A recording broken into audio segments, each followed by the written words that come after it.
Hey, all my fantasy football friends. Welcome to the Multiple First Dynasty channel here on YouTube. This is Stosh X coming at you with another episode of the show here, the Multiple First show. I love it, baby. We're coming at you Tuesday. We're going to be hitting you Tuesday every week of the offseason here. So heads up, hit like, hit subscribe, and tune in, man, because we're going to be bringing you content. We're going to be talking about everything this offseason. We got the rookies coming up. We got the NFL Combines coming up. We got free agency. We got coaches changing teams.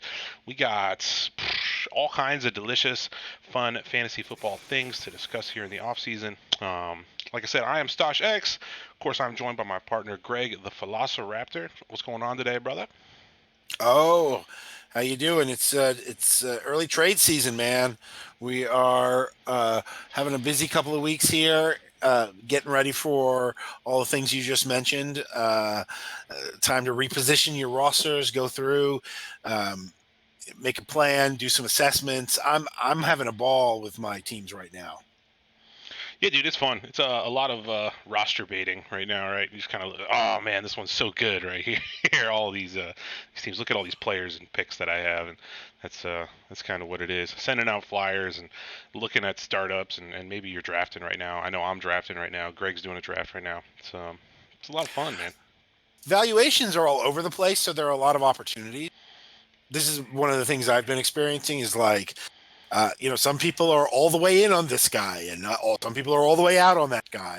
And sometimes it's the owner. Like one of the things you see is that even a lot of players are already on the team of the person who values them highly, so you Yeah. can't get them out. But then like values change when the season rolls over, and so there are a lot of players who are on teams where the owner doesn't value them very highly. And so I'm having a lot of success repositioning my rosters for whatever I'm doing, whether that's rebuilding, contending, getting, going into the sweet spot of the contending window, strengthening a particular position, all of that. I'm having a lot of success getting to yes on these deals right now. Yeah, it's hard to have a lot of confidence one way or the other. So you can put players out there or picks out there that are just pretty good, and if that owner is feeling wishy-washy in any way about a player, then it's usually pretty easy to get them away from that person. Yeah, I know me and you made a deal a week or so ago on Drake London. I liked that deal still, and it's a good deal. I like that deal still too. Yeah, it's good stuff. But how are your startups going, man? What's up with your draft? Yeah, so my startup continues to go real slow. My one quarterback startup, industry startup. It's a 12-teamer where every team has co-owners in the who are content producers, and gosh, it is hurting cats, right? So like we did like 7 picks yesterday. Yeah. We had one spot where a couple of owners, they took 6.5 hours on the clock, made a trade, moved down 3 spots in this, and then took 5.5 Yeah. hours on the clock on the next one, before taking a draft pick, right? So, but I get that. Like you sort of accept that. Uh, so my startup is going slow but going good. It's interesting. I have not. This is my first normal size 1 QB league startup. Yeah. I haven't done a lot of that. I'm very much a superflex person, but it is interesting, and it's an opportunity to move running backs a little higher in your rankings, which is fun because as a 0 RB owner, but like I appreciate the skill of the RB position. It's an opportunity to go try to acquire some players maybe who you don't always acquire. How are your startups going? I'm drafting right now.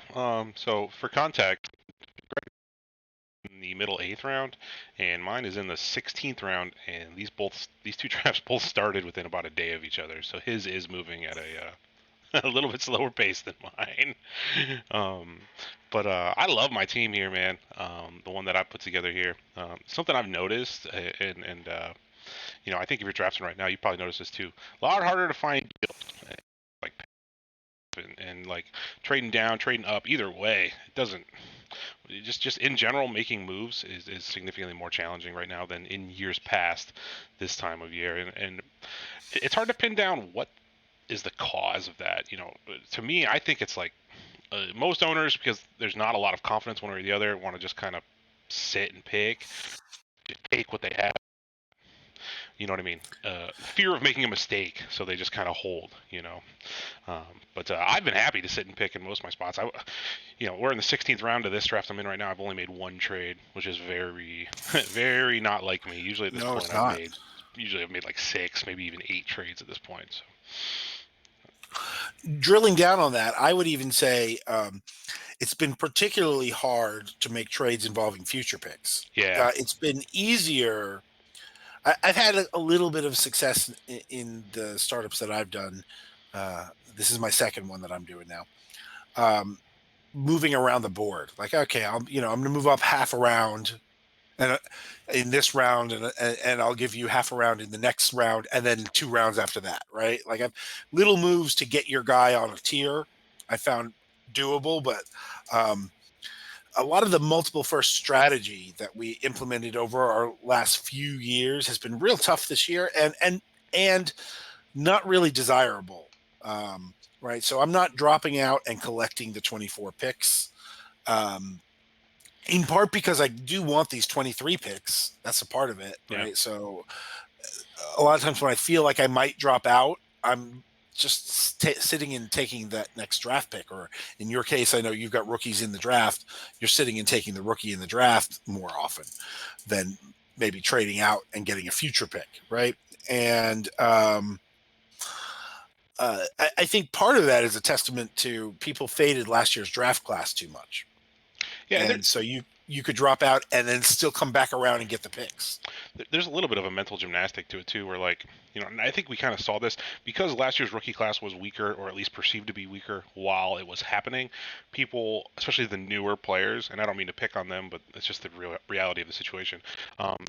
Thought, okay, well, these rookie picks aren't that valuable, so rookie picks in general probably aren't that valuable. So you could reach out and get future 2023s for quite a discount because the current class was perceived to be weaker. So it was like, there was this mindset of rookie picks aren't as good. Well, now since this season's 23 rookie class is pretty awesome, the mentality, especially among the newer crop of players, the owners, is rookie picks are really valuable. So, they're not as likely to move them. 24 picks are naturally more valuable because 23 picks are more valuable. So rookie picks in general are perceived to be at a higher value point. I think that's part of what we're seeing. I think we are definitely seeing a bit of that. The other thing I keep seeing is that the old players are fading in ways that I haven't seen recently. And I think it's because we're seeing some generational turnover and, like the influx of young wide receivers has pushed the old wide receivers way down. And you're seeing guys like Lockett and Evans really fade down draft boards in ways where, like, I wasn't even interested in these players in years past. In a lot of times because they would go higher, right? Yeah. And some of the older running backs like Kamara and Dalvin Cook's in the 6th round of your draft, and where did he go in mine? Didn't he go really low? Cook went one spot behind James Cook.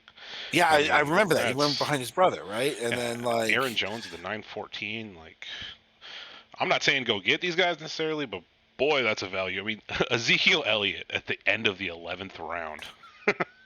Like, I never thought I'd see the day. I got crazy. Zeke in the 15th. What? In my earlier start.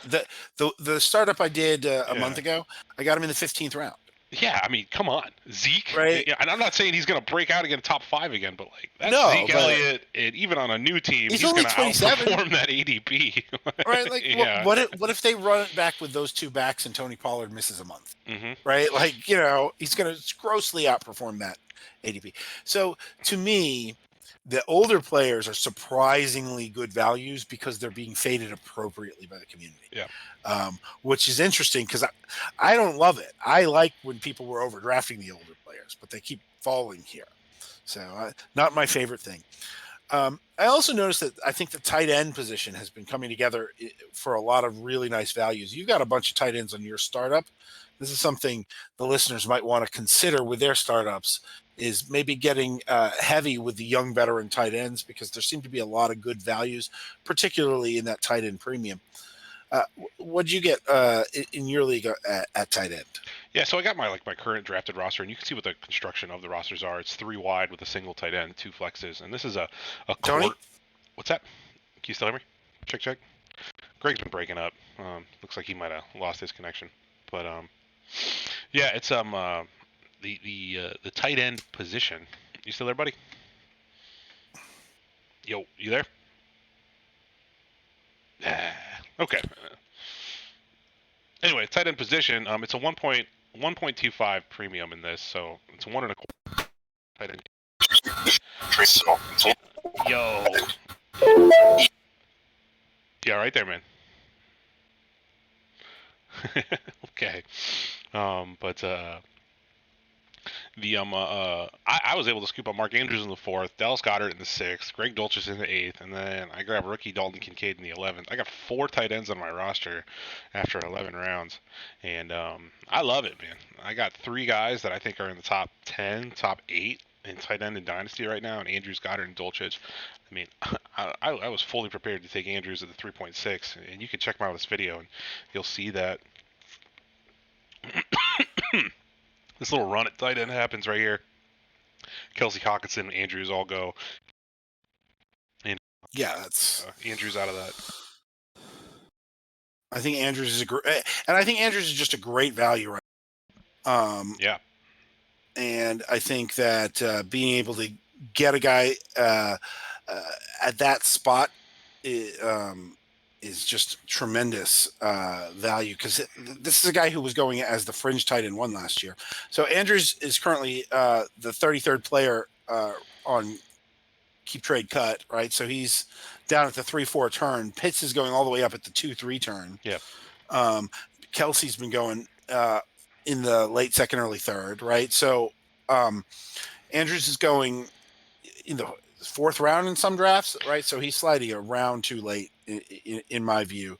And then if you miss on Andrews, Dallas Goedert is going as the 75th player on Keep Trade Cut right now, which is just way too low. For comparison, TJ Hockenson is the 55th highest valued player on Keep Trade Cut. And I don't see that gap. What do you think? No, I don't think so either. I mean, Hockenson and Goedert, have consistently been viewed shoulder to shoulder, and they both had great seasons. There's really no reason to see this discrepancy between them. They're both with elite offenses, with great quarterbacks that can get the job done. They have ancillary weapons that can draw attention away from them. Like, I still would have them shoulder to shoulder. I would say Hawkinson's a little high and Goddard's a little low, and the reality of those two is they should be neck and neck, in between where they're valued right now. There you go, right? So you got a great chance. Andrews could fall to you at a value spot. Yeah. If he doesn't, Goedert could fall to you at a value spot. And then I think Freiermuth is a guy who Love a whole tier down from that, right? So if you're getting Goedert in the late 5th round, Freiermuth is going in the mid 7th round. I actually just got him in my 1 quarterback league. He went 36 picks after the previous tight end, right? So 2.5 rounds in 14 I love that. Teams. That's a pretty good deal on Freiermuth where you just picked him up. That's good. Absolutely. And I think there are some reasons to believe that this is a guy who has continuing upside to grow into. I don't know if he has tier 1 Andrews, Kelsey, Pitts tier upside, but I think he has tier 2 upside. Safe too. I can't imagine the bottom falling out on Freiermuth anytime soon. You know what I mean? Sometimes we see that where on Evan Ingram 2 or 3 years ago had high expectations and then just collapsed, and that's not going to happen with Freiermuth. I mean, knock on wood, but he's got the talent, the offense. It's all there. There's no way that Freiermuth falls outside the top 20 tight ends or something. It's not going to happen. Yeah, absolutely. So there, I think are my 3 targets in those top tiers: Andrews, Goedert, Freiermuth. And then if you miss all of those tiers, I don't mind getting down to tier 4 and grabbing multiple guys. I also don't mind grabbing one of these tier 4 guys if I have a higher player and just flexing them in a tight end premium. That's, I think, Greg Dulcich at tight end 10. Older guys, Njoku, Ingram, tight ends 9 and 12. And then lower rookies, McBride and Okonkwo at tight ends 13 and 15. I think all of those guys are terrific values. If I was strong at other positions and came in with Njoku as my tight end 1, I feel very good. If I came in with Dulcich and McBride, I feel great, about the future, about the odds that one of those guys pops for me. So I think there's a lot of opportunities to grab multiple tight ends, but also to never reach for one, because the next tier of tight ends coming through will have good values on as well. Do you agree with that? I do, and I think on the macro scale, we're seeing a little bit of a landscape shift where maybe not this exact season, but tight end is going to become less of a crap show. And I think with the incoming class we just had, the incoming class we're about to have, a tight end in general should even out across the board league-wide over the course of the next few seasons. And you want to take shots on these guys. McBride, Chig Okonkwo. I personally love Dan Bellinger, Jelani Woods. There's a handful, like I said, there's a handful of incoming rookies. So, as these players develop more, we're going to see, the top. There should be like 15 or so actual good tight ends, and not just be a complete dart throw after the top 4.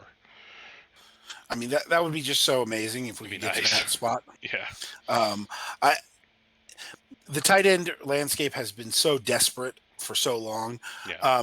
And I think it might be worth noting that, like, in your tight end premium places, we could get to a place where flexing having tight ends running through all your flexes is a new build. Yeah, you're seeing it. I'm doing it in a couple of my leagues. I'll put one of my leagues up here on the screen. So this was a pull from last season. Boop-a-doop-a-doop-a-doo. I'm going to bring it up here in a second. I think it's this one. Sorry, but I have a league where I'm starting Andrews, Njoku, Freiermuth, and Hockenson. I have all 4 of them. And I started them all last season, every week, and I made the playoffs, and I plan on doing it again.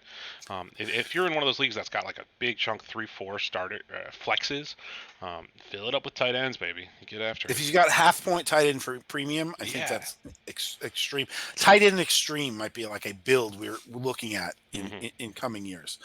And then I just Jake Ferguson, tight end 29, Mike Gesicki, tight end 20 are a pair of guys I like as my tight end 3, conceivably 2, but 3, who I think have a lot of upside. Gesicki is going to land better, and Ferguson, I think, is the tight end in Dallas next year. Fading at cost, I'm fading Hockenson at 45th overall. I don't think the targets are going to be completely sustainable in Minnesota with maybe some upgrade at wide receiver. Pin in that for later in the episode. And then I'm fading Kittle, whose ADP is higher than Goedert's, even though he's older, less healthy, hasn't been any better. And then I think Waller and Schultz are big landmines in the tight end landscape right now. Yeah. What do you think? I don't want anything to do with either of those guys, Waller or Schultz. Kittle, yeah, it's with the uncertainty at quarterback, definitely is a challenge where he's going. Like this in my draft, you saw Kittle go within a few selections of the Hockenson and the Kelsey, and I just don't. I don't know. I don't necessarily see it for him, but also he was the PPR tight end 3 last year, so who knows, man? I'm never going to downplay Kittle's talent. I think he's one of the most talented tight ends, one of the most talented football players in the whole league. So yeah, I'd love to get Goedert around later. At cost, like you said, fade Kittle at cost. I at cost. Yeah. So who you buying then, man? Among this new 2023 landscape, any players out there that you're looking to buy on? A lot of this times on this channel we do buy high, sell low. So that's what we're talking about. Any risers? Absolutely. That you're buying? Yeah. So last week my buy high was Trevor Lawrence. I feel about that one. I thought that was exactly what this segment is for. I'm going to go. It was who you broke up when you said it. Who was Trevor Lawrence? Trevor Lawrence last week. Yep, I remember. Yep. Trevor Lawrence. I feel really good about that. My I think that's really what Buy High is about. Is who are these guys who the ceiling is just the moon. I'm going quarterback again, but down the list a little bit. I think Jordan Love is a real Buy High for me right now. He's the quarterback 19, which is obviously up, but can you possibly imagine, Tony, a scenario where Jordan Love doesn't have a window to sell him higher than this, either in August when he's the incoming starter or in March when he's the incoming starter, if for some reason he backs up Rodgers again? Yeah, the arrow's pointing straight up, and he's a big mobile quarterback too. So you're getting that rushing upside that you're always looking for in your fantasy QB. Yeah, Love's a buy. Love's the kind of player right now who you look back at your previous drafts in the last 2 seasons, and you're like, oh boy, Jordan Love was going in the 12th round, the 14th round. Why didn't I take him there? I really wish I owned him right now. I totally agree. I got him in the 10th round of a Superflex startup this year. There you go. Yeah, that's right. Too low. I wouldn't have let him get that far if I was in that draft. No. Yeah. Brock Purdy is currently the quarterback 23. Jordan Love is the quarterback 19. I am trying to arbitrage Brock Purdy into Jordan Love with little additional investment anywhere I still have Purdy. Just, call the Love owner up, just poke at them and maybe they're high on Purdy. If they're the high on Purdy guy, you're going to get that deal done. And if they're not, you won't. Heard that. Yeah, man, I can't argue with that at all. The player I'm buying right now is Mr. Gabriel Davis. So I'm gonna dust off this take from last season, and kid's 24 years old. He's still attached to Josh Allen. Big time player, man. He saw his targets jump up from 60 to 98 targets he had last season. His yards per catch is like 17 and a half yards per catch. I just want to say when it comes to Gabe Davis, and once you've been playing Dynasty for multiple years, you'll see this. He was not the breakout we thought he was last season. He didn't live up to that level, but the price is the same right now as it was then, and he did take a step forward. Not the step we wanted, but still a major breakout candidate. We might have been a year early on this kid, but that doesn't mean we're wrong. I'm still buying Gabe Davis at cost. I like the player a lot. Stephon Diggs could move on in the future, and Davis is going to be there. He's going to be there for Buffalo. He'll probably get an extension within the next couple seasons. Gabe Davis could totally have a over 100 target, double-digit touchdown season and be a game breaker for you. So I'm buying Gabe Davis still. Okay. There you go. I like that. That is definitely high. I'm gonna throw that out there too. Hold on. I'm sorry to interrupt you, but he's currently valued between the wide receiver 35 and the wide receiver 40, according to multiple different ranking websites. That's just too low for him as a dynasty asset. Like, I'm a bit of a hold on this one. Like, I think you're on him right now. I'm not all the way out, but I worry he gets replaced right now this offseason. You think so? Okay. I don't necessarily think so. So, but I'm worried so, right? Like there is, let's say, a 40% chance in my mind they bring in somebody to be the wide receiver 2 there. Sure. And then your investment in Gabe goes bad real quick. But I also think there's a good chance they give it a full another year. And the phrase I'm hearing you describe here is post-hype sleeper. Yeah. We often look for those guys who we thought would break out. They got a ton of hype. They didn't break out, but also didn't totally fall on their face. And then that second year, they do what we thought they were going to do the previous year. Right. So we see that Gabe Davis is a post-hype sleeper candidate for sure. I like that. Another guy I am buying high on, Cam Akers finished the season strong, and he's not at his highest all-time value. That was obviously before the Achilles, right? Yeah. But he's at his highest value since the Achilles. Would you say that? He really bottomed out there, and yeah, he's been trending upward steadily. So he's the running back 25 now, right? Mm-hmm. So I'm looking at the Rams, and I'm thinking this is one of the 3 or 4 teams that doesn't have enough draft capital to even consider Bijan Robinson, and doesn't have a lot of draft capital even in the top 10 running backs of this draft range, and they don't have any cap space to attack this really excellent free agent class. Cam Akers has some of the most positional insulation at the running back position. Yeah. And he's in a contract year, and they may just use him up. We see this all the time, right? We saw Josh Jacobs have a career year in his contract year last year. We saw Miles Sanders have, stay healthy in his contract year, right? Like, I don't mind the idea of paying running back 25 prices for Cam Akers and betting that he has the best year he ever has or will ever have this season. And maybe you can get 1 year of good use and trade him for more than you paid. Yeah, totally agree with that. There's not a lot of competition on the team right now. I would look for the Rams to be a team that does add some type of veteran among all these veteran RBs we're going to see a free agent. They don't really have the draft assets to throw at the running back position. I could see Akers get a big workload next year, and you can look at his snap count and see in his snap share after he returned from his little inactivity stint, just kind of steadily trends upwards. And then the last few weeks of the season, he's at 3/4 of the team snaps or more. He's involved in the passing game. I like it. And your take there of you could buy him now, get great productivity, sell him for more a year later. Like that's what we're looking to do, man. I mean, that's the juice right there. So yeah. Awesome. Very good. You got another one for me? Yeah. I got one more buy. So I'm going to be buying high right now on one of my hometown Cleveland Browns players. I love Donovan Peoples-Jones right now. As you can see in this startup draft here, I pick up Donovan Peoples-Jones in the 13th round of a 14-team league. So that's like, low. Yeah, that's like outside the top 150. We're talking about a 24-year-old receiver who is 6'2", 204. So I love the prototype size on him there. 90 targets last season, 13 yards per catch on that. You could make the case that he's the third receiving option on his team, certainly. But Deshaun Watson, we have to assume he's going to take a step forward next season as a passer, at least as a Browns passer.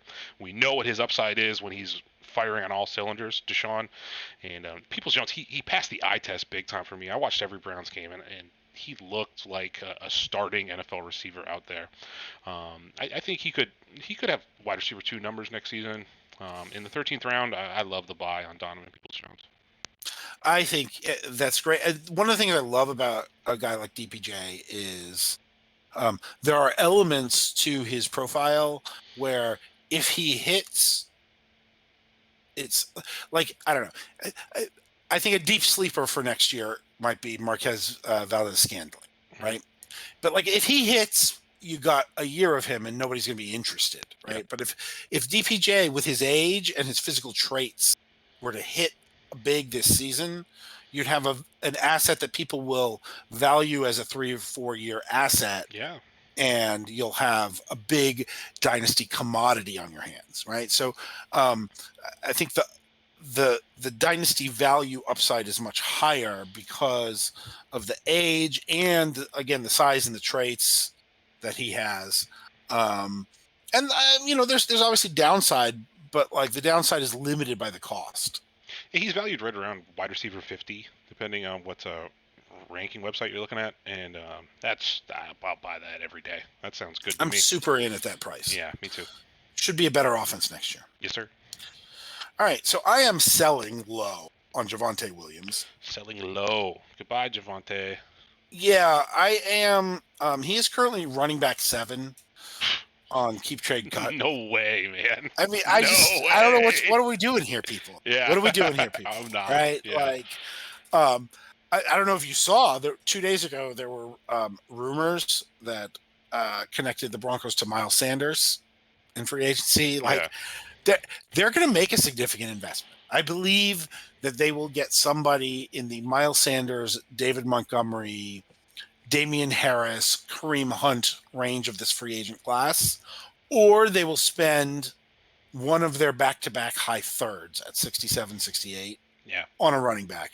Because if your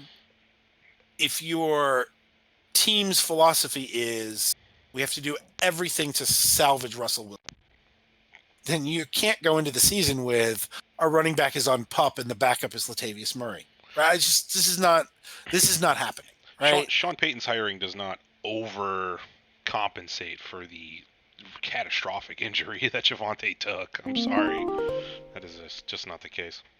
No, I mean, like, he's going to bring in his own guy, and then whoever like, the injury is such that it is possible Javonte makes an Adrian Peterson-like recovery and is ready for opening day, right? That is possible.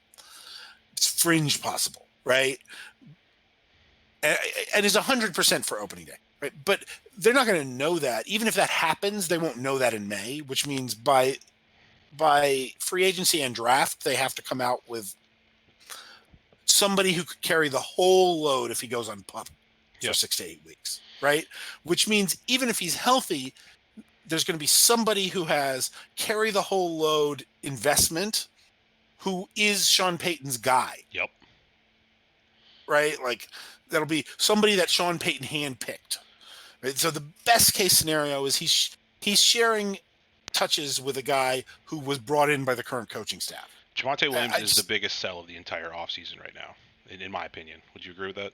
Of all he's and like, he's not even that low right now. I think that Sean Payton gave you a bump. But like, we've been selling him for a while, and I actually bought a share after the injury, right? Like, in season, but not with this idea that I was going to hold him. With the idea that he was going to find a little heat in the offseason, and then I was going to sell him for more, because I got a good deal on it, right? Like, it was, the owner needed a running back, so I got Tyler Algier in a side piece, right? So, but like, now is the time you sell that share. Yep. I just they're going to invest in the position. You're not going to be happy.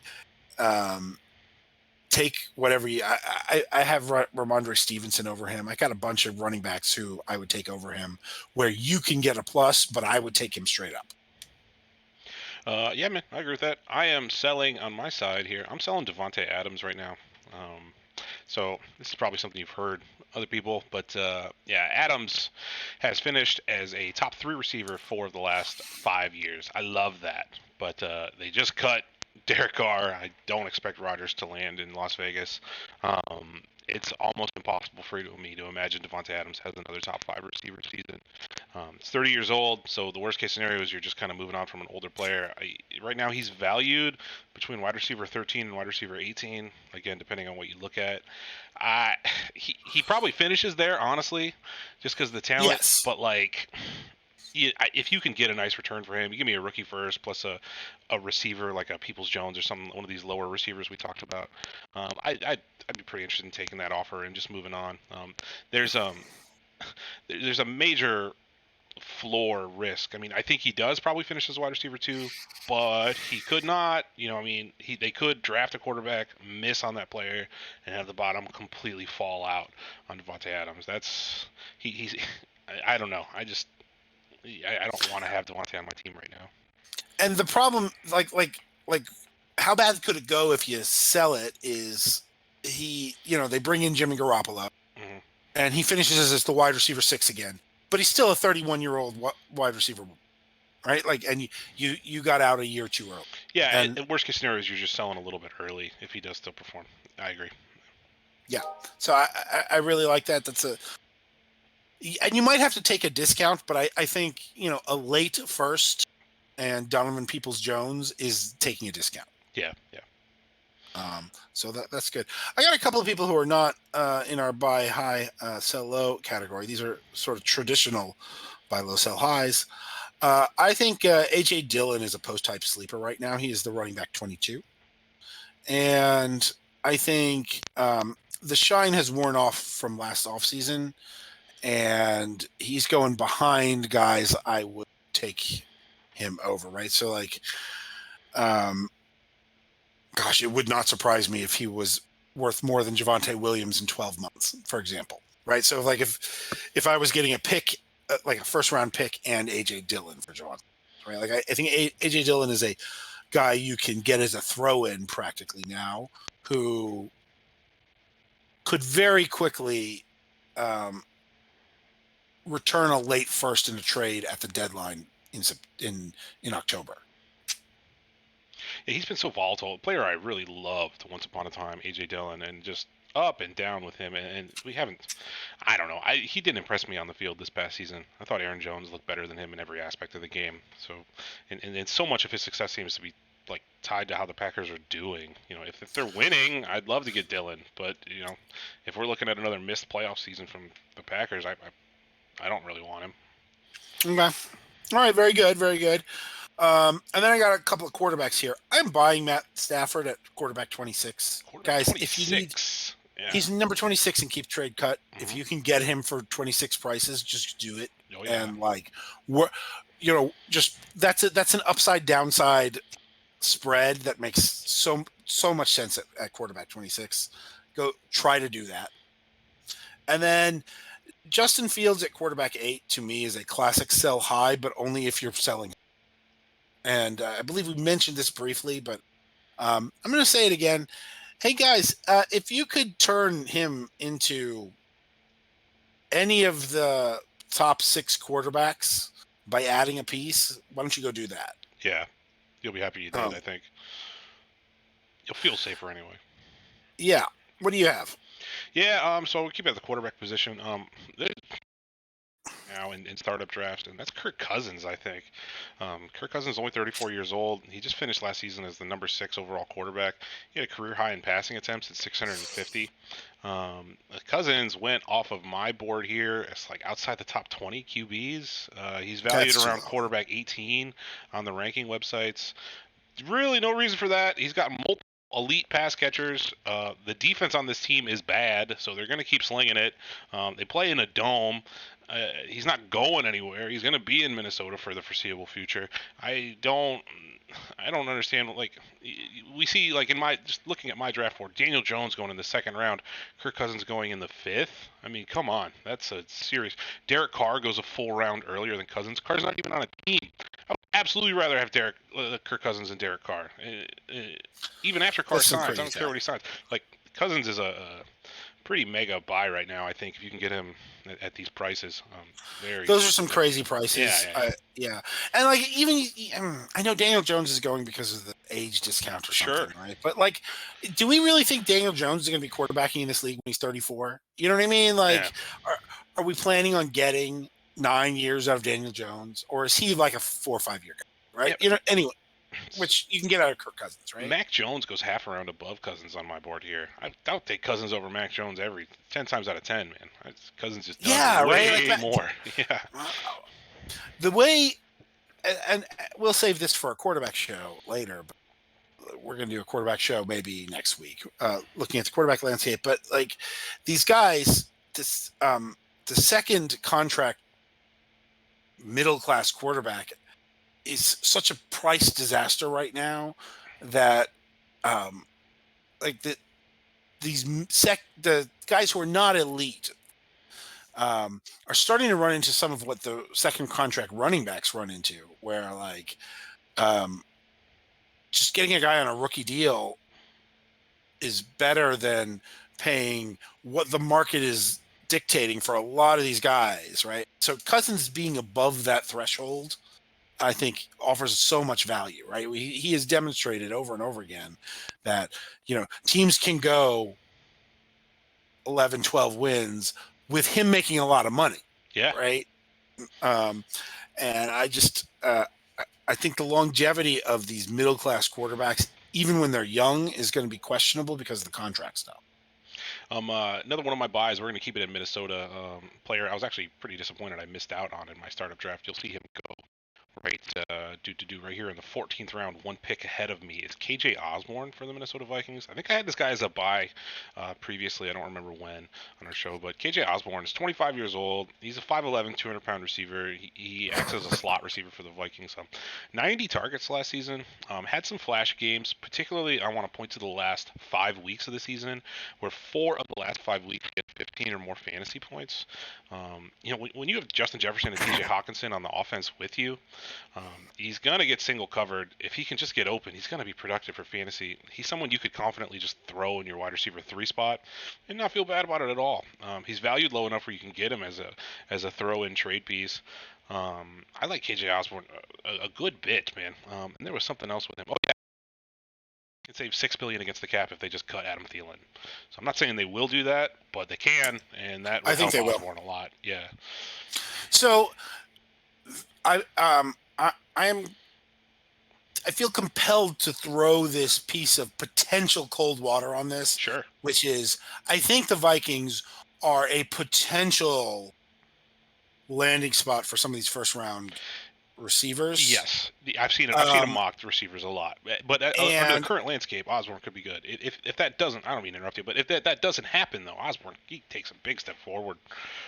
Yeah, so I think that he is a buy low, but I just also think you need to recognize if you're buying that you're paying a low price for potentially, I think, a very big return. Yeah, I think the ceiling with Osborne, if they cut Thielen and let him be the 2.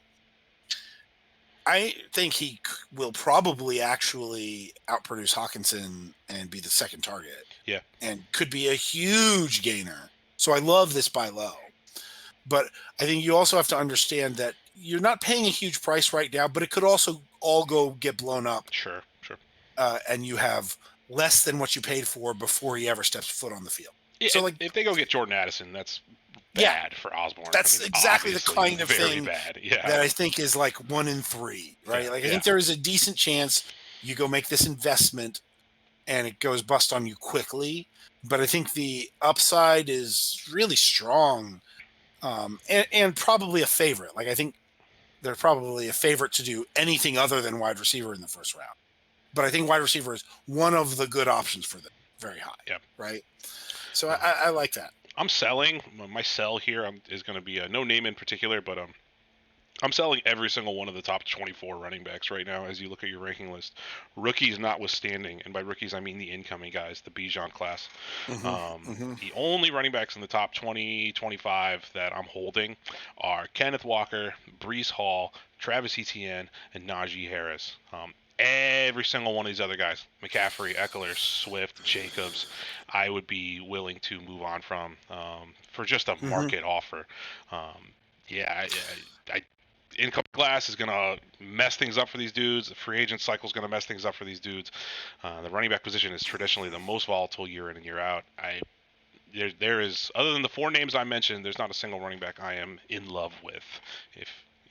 So I'm strongly with you on a lot of that. Yeah. I do want to notice that a guy like Saquon and a guy like Josh Jacobs, Who's the first those one you two mentioned? in particular, probably have safety because they're free agents. You said, who's the first one you mentioned? You broke up. Saquon and Jacobs. Okay. Because they're free agents, whatever happens to them probably then closes off the possibility of a big running back investment in the draft. Yeah. Right? Like, because somebody's going to have to invest a lot in them right now, that probably becomes that team's running back investment. Sure. So I think those two have some insulation from this class. Now, I don't love running backs going into their 5th and 6th years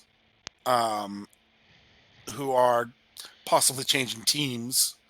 Like there's a lot to not like about those two guys in other ways, but I think those two guys have a lot of insulation in this class. You still there, buddy? Yeah. No, you're good. Yeah, sorry, you broke up earlier, so I don't know if you're good. All right, but that's buys and sells, man. All right, so what do we got? We got rookies coming out. Who do you like in the rookie class right now, brother? All right, well, so it's very early. Combine weigh-ins are a week from today. But guys who are rising in my eyes are Anthony Richardson, Zach Charbonnet, and Tank Bigsby. Anthony Richardson to me is the big riser. If I were doing drafts like you're doing with the rookies in there, I'd really want Anthony Richardson. I have him as the quarterback 1 in a 1 quarterback league, right? So in a 1 quarterback league, you're playing for upside. Yeah. I think Anthony Richardson is the play over Young and Stroud. I think the more I look at him, the more I think he's less limited. Like, he could run an RPO heavy scheme in the NFL with okay efficiency right away. Like what Jalen Hurts did his second year in the full-time starter. I think Anthony Richardson could run that right away. Yeah, he's going to be unstoppable in the red zone too. Like Hurts was his second year. Where just if he gets inside the 10, he's going to score. He's going to run it in, man. Yeah. In fact, I'll say this: the 104 is kind of a buy for me. I like Richardson enough that the 104 is kind of a buy. Right. So you'd be willing to take him in Superflex at 104, as opposed Yeah, to I mean, and you have a couple of outs, right? Because it could be not him, but also like Jahmyr Gibbs could get first round capital, right? Or Will Levis could go 101, right? So like there are a few different outs for that 104, but Richardson is the one I'm looking at. And so I really like him. And then as I look at this big post-Gibbs tier of running backs, Charbonnet and Bigsby are the two that are standing out for me as guys I think are going to rise. Yeah, where are they projecting Tank Bigsby to land? Are you seeing him in mock drafts places? Because most of you only see first rounders, and he's. Oh no, he's not a first. None of these guys are first first rounders. So I don't know where he's going to land in the draft. I don't. Oh, do you mean draft capital or landing spot? Draft capital. Like what draft kind of capital are we looking at for Bigsby? Third round. Third. Like Tank. I think Tank and Charbonnet are both guys who are like top 75, like 50 to 75.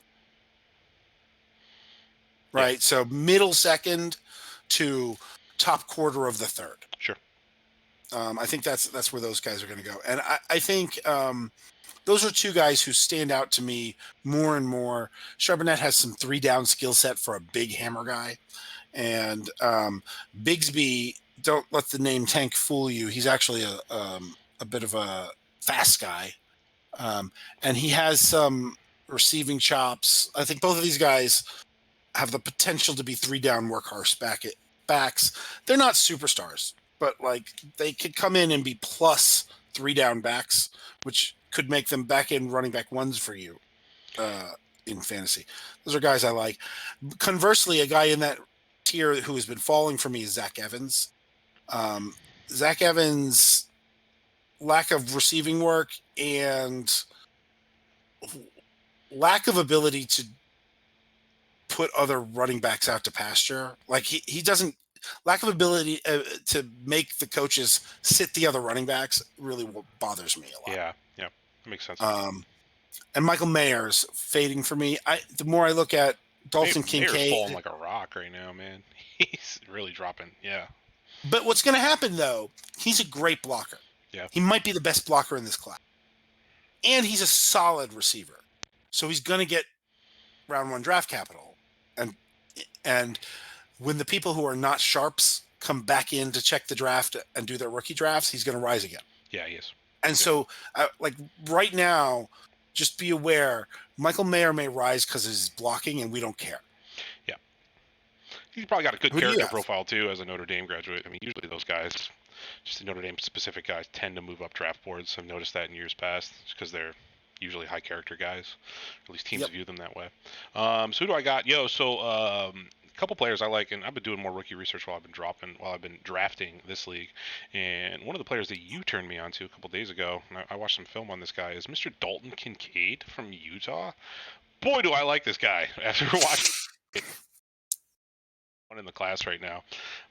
If you haven't watched any Dalton Kincaid film, I encourage you to go check it out because he kind of looks like George Kittle. He's big and fast and strong, and he makes circus catches. He's got crazy balance with the ball in his hands. He's out there breaking tackles and like not necessarily juking people out, making people miss, but he's just running dudes over, man. He's dragging people, and that's kind of where I think that Kittle comes from. I think Dalton Kincaid will develop into a nice pass-catching role wherever he lands. He could get first-round draft capital in the NFL draft, yeah, too, which would would push him up. Mm-hmm.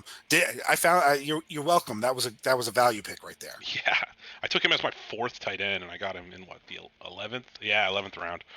Yeah, pretty happy on that. You got him 4 rounds after Michael Mayer. Yep. And did you not? Yeah, I did. Yeah, I did.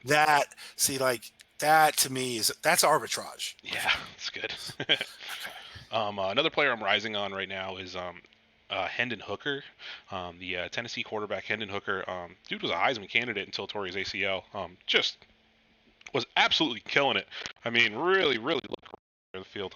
The injury just crushed his stock, but like I kind of think that's a sneaky good thing for him. You know, he could fall down the board and land on like a stacked roster that needs a QB. Trying to think of one of those right now. Like, where would be a sweet landing spot for Hendon Hooker? But if he heals up well, he could develop into a franchise quarterback for a team, or at least a decent starter. You talk about this as a player who you might be able to get in the back half of the second round of your rookie draft. And I talk about this every year, and even this past season was true. Every single year, there is someone in the second half of the second round of your rookie drafts, a quarterback who will be a starter for his team by the end of the year. We've seen it for like 5 years in a row now. This is the guy I think for next season is Hendon Hooker. He's I love Hendon Hooker. He's 25. Yeah, we're going to be doing our draft prospects. Yep. More in depth, but yeah, he is a guy who pops for me as like teams would be all over this guy if he hadn't torn his ACL. Oh, yeah. And that's like he's fallen more than he should have given all of that right now. He's too low. He's probably my favorite player. I think there's a top chance. 20. Yeah. I think there's a chance he slides all the way back up into the back of the first round of the NFL draft. Totally could. Yeah. You could even see someone trading back up to get the 5th-year option. Yeah. Right. Like they did with Lamar. Right. Yeah. Yes. And that would push him way up draft boards. How smart does that move look now? Just for Baltimore to have that on him. Right. Yeah. Anyway. Exactly. So I really like Hendon Hooker where you can get him. I like him. I just like the look of him. You know, like he seems like a guy who could run an NFL offense when you look at the tape. And he seems mature. There are a lot of things to like.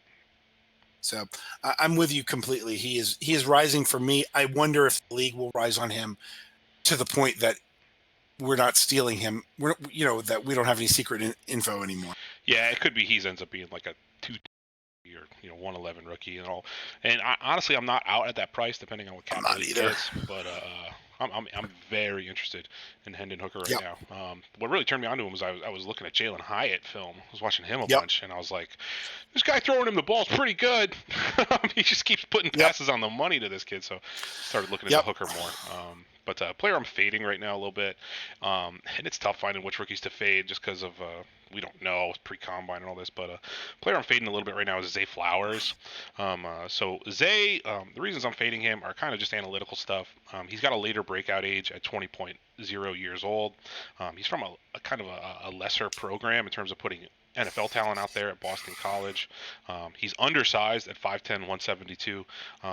Just all the basic surface stuff. Even though he is getting mocked in the first round frequently, if you look at a lot of mock drafts, you'll probably see Zay Flowers in there. I'm not in love with him at that price. There may be players who get lesser capital that I'm willing to take over Zay Flowers when the time comes. There may be. I feel like you maybe just described Sky Moore. Yeah. Yep. Right. Undersized player.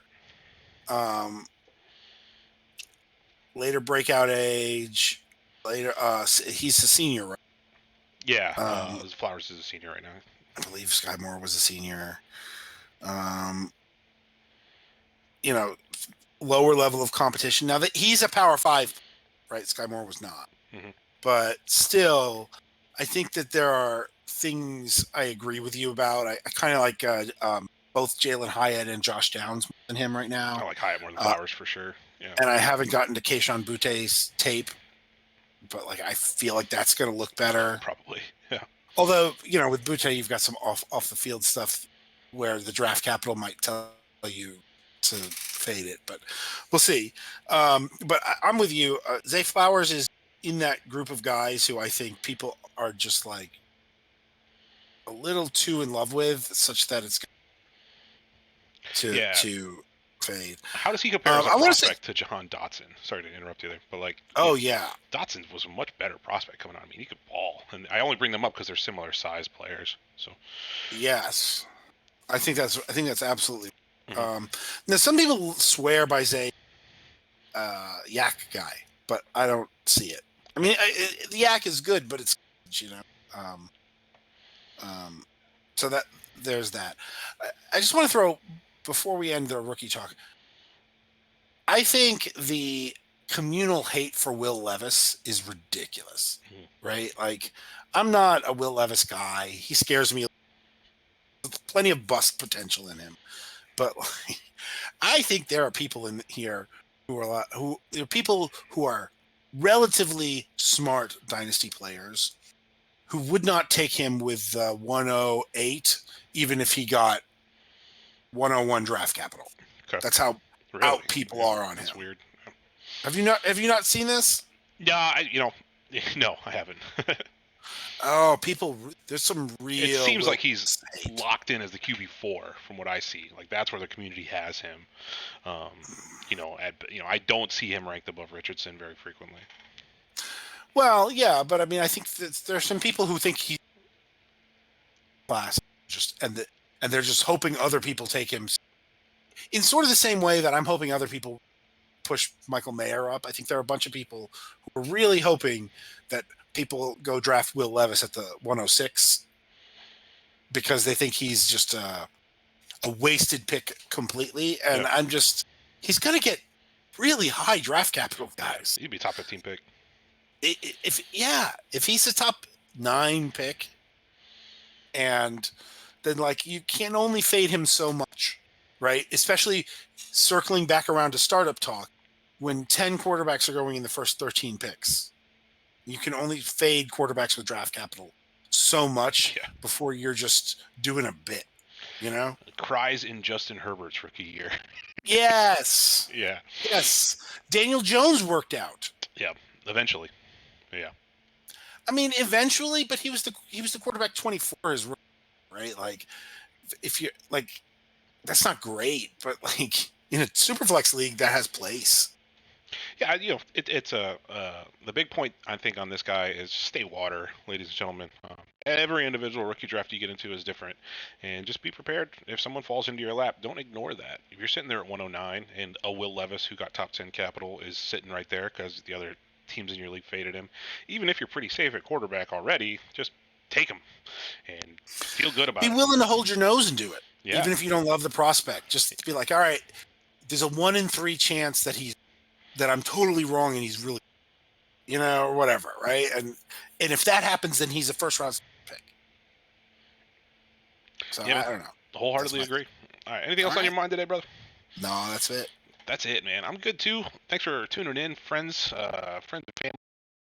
Hit like, hit subscribe, leave a comment, man. What rookies do you like? Who are you fading? If you're drafting right now, hit me up, hit the Philosiraptor up. We'll talk about the board with you. Oh shoot, we got a pick to make. Speaking of, let's do that before I leave us here. I'm picking right now in the 16th round. On my draft, I got my big board right now has like Rashad Penny, Curtis Samuel, Khalil Shakir, David Bell, Billy Zappi, Tyler Huntley, Kyron Williams, Darius Slayton, Jalen Tolbert. Any of these guys do anything for you?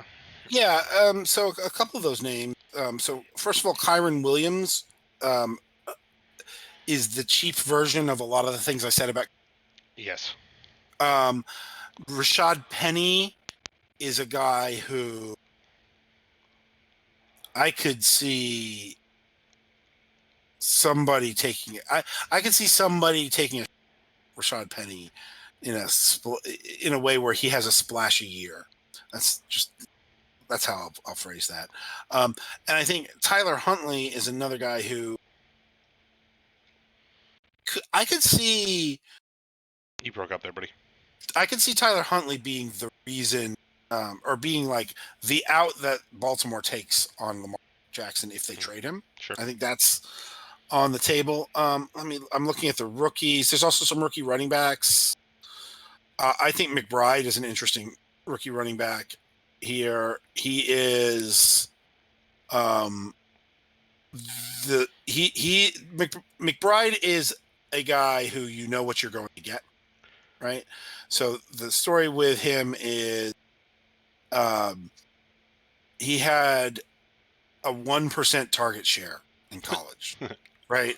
This is a 2 down running back. Okay. But the fact that he has some buzz around him tells you how reliable he's going to be as a 2-down, 220-pound. Is he like a Dameon Pierce type? He has less. He has far less receiving chops. Okay. Like this is Brian Robinson. Okay. But this is like Brian Robinson with less receiving chops, but more running juice. Okay. Right. Yeah, we're at the point in the rookies in this draft where I'm not super versed on most of these guys. McBride is interesting. Chris Rodriguez is also a guy who has some of that bowling ball 2-down skill set. I don't love the rest of the. I don't love the veteran running backs. I think. Is someone gonna take a shot on Stetson Bennett? Oh no. No, they're not. Okay. Take DJ Shark. DJ Shark to do. Yeah, DJ Shark is the best free agent in this class. You think so? He has the potential to get Christian Kirk money, and then a Christian Kirk roll, and a Christian Kirk sell window. To me, that's the play. It's DJ Shark here. I like McBride, and then I think no, I'm not. I'm out on Stetson Bennett. Sure. I think Tyler Huntley is more interesting. I think Carson Wentz is not totally uninteresting. I wanted to talk to you about him. What are we doing with this guy, man? Carson Wentz. This sitting here in the 16th round. If they do from him, he gets brought in to at least compete for a starting job somewhere. I mean, the price seems right on Carson Wentz. It sure does. Yeah. Like, so that for me is the top group is Huntley, Wentz, Shark, and, McBride. Yeah, Shark is good. He's definitely flashed. He's had some loud games, loud seasons. I think his point per game last year on 11 games was pretty good. I think DJ Shark is his per route run efficiency metrics last year will pop off the page if you go look at them as being way higher than you thought they were. What Zonovan Knight? Does he do anything for you? Nope. I didn't think so. Yeah, I'm in on Shark. We're gonna pick him. Boop. There we go. Dude. Done. Nice. All right, now we're done. Thank you so much, guys. We got DJ Shark. We're locked in. Maybe I'll get Wentz in the next round. I'm fine waiting on him. Thanks for tuning in, guys. You got anything to say, Greg? All right. No, I'm good. Multiple first family. We'll see you guys for. Yeah, we got the combine next week, so we'll be talking about that a little bit, or at least the start of it. We got free agency coming up after that. Quarterback carousel is going to turn. All kinds of goodies upcoming. But take care, everybody. Have a good day.